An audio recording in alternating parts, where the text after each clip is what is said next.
So we also want to talk about this time of year foliar diseases, and we've visited with you about this for the past couple tours. Now we're seeing evidence of what kind of foliar pressure that we're going to get this season. And I mention that because the DeKalb brand has got a number of options, primarily in some of the newer releases, that we have EDC, which is early disease control, and then we also have Disease Shield hybrids that have been around for a year or two. Here at the Minard plot, we don't spray fungicides on the corn specifically to showcase what the Disease Shield and the EDC hybrids have to offer for you. So let me back up a little bit. The EDC hybrids are a seed treatment that's amplified for protection for things like fusarium and anthracnose primarily, that is coated onto the seed. And that's also offered with all the new releases that are also coined Disease Shield. And Disease Shield hybrids are genetically bred to help stave off or minimize the impact of foliar problems such as gray leaf spot or Gauss's wilt or southern rust, to name a few. So those are things to pay attention to this time of year. Why? Because if you look at this leaf specifically, here on the 23rd of July, you can see the onset of gray leaf spot beginning. And this is beginning to start working up the plant because we remember this is the opposite leaf below the ear. Once it gets above the ear leaf is when we start to worry about it. And here's a lesion right by my thumb that's beginning to do that. So now is the time to scout. Many of the fungicides that are around, once we've reached dry brown silk, which in this case we have, many of them have curative measures that can also stave off a foliar infection once it's occurred.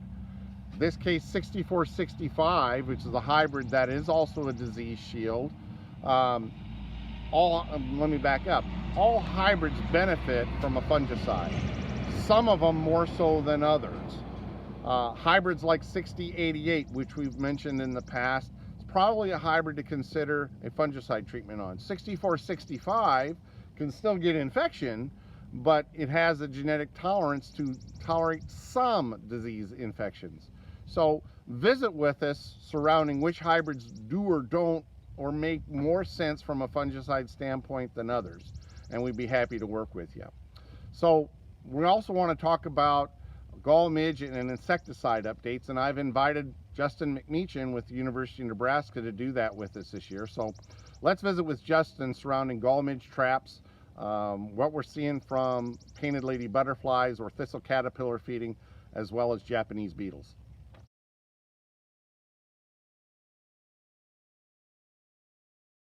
So we've been talking for the past few weeks about insects and gall midges and what's available for control and how we scout and how we document. So I've asked Justin McMechan.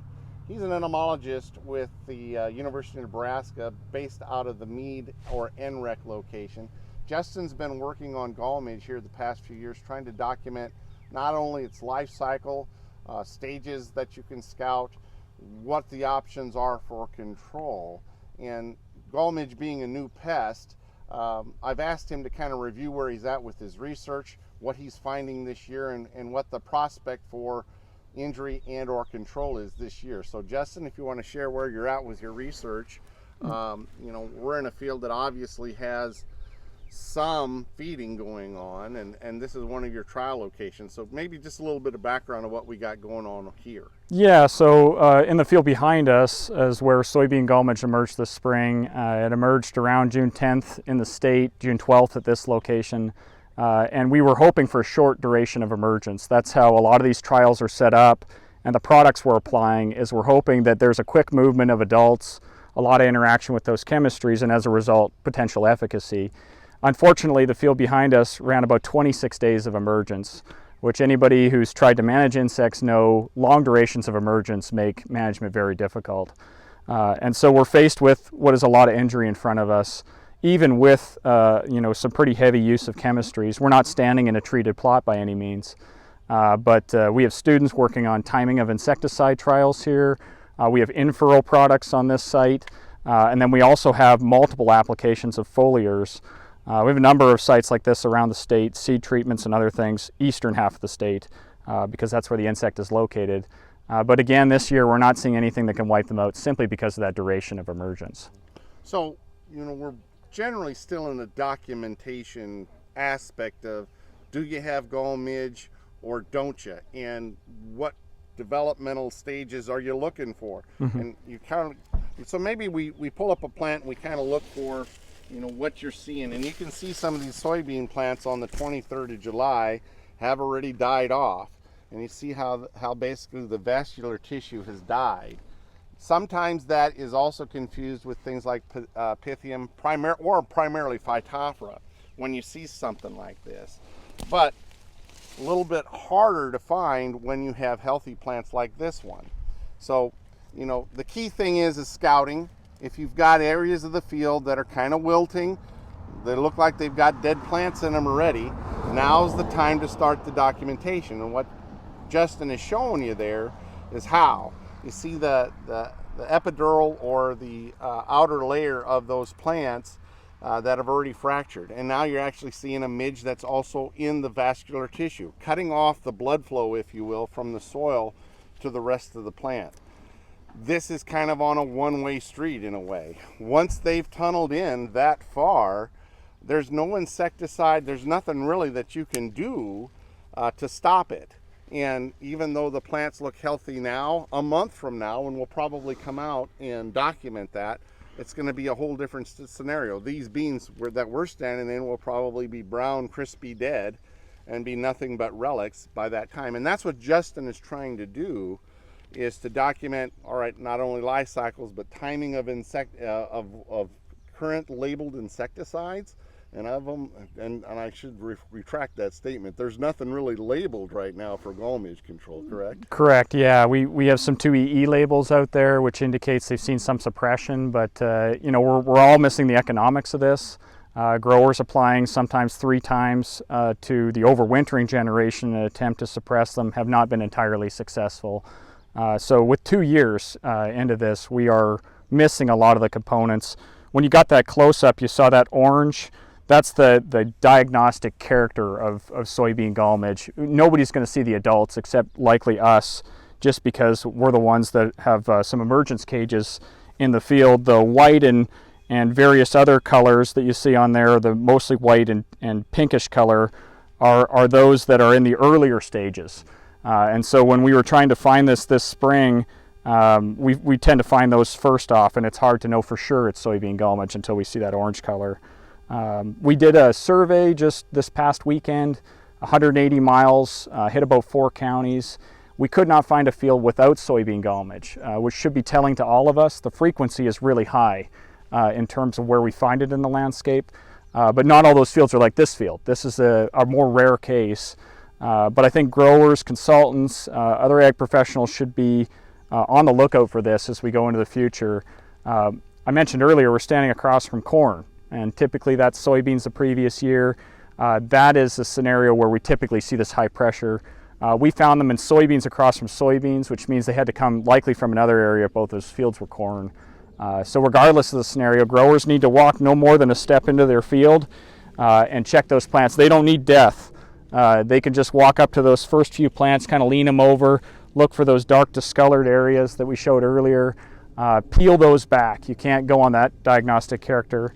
You mentioned Phytophthora earlier too. If it's Phytophthora, you'll pull that plant out of the ground, no problem, right? Yeah. The root structure is gone on that thing. With these, they're still rooted in, so you might be trying to pull up these plants, and they're like a healthy plant. And they might snap off at the soil line. Yep, yeah. Yep.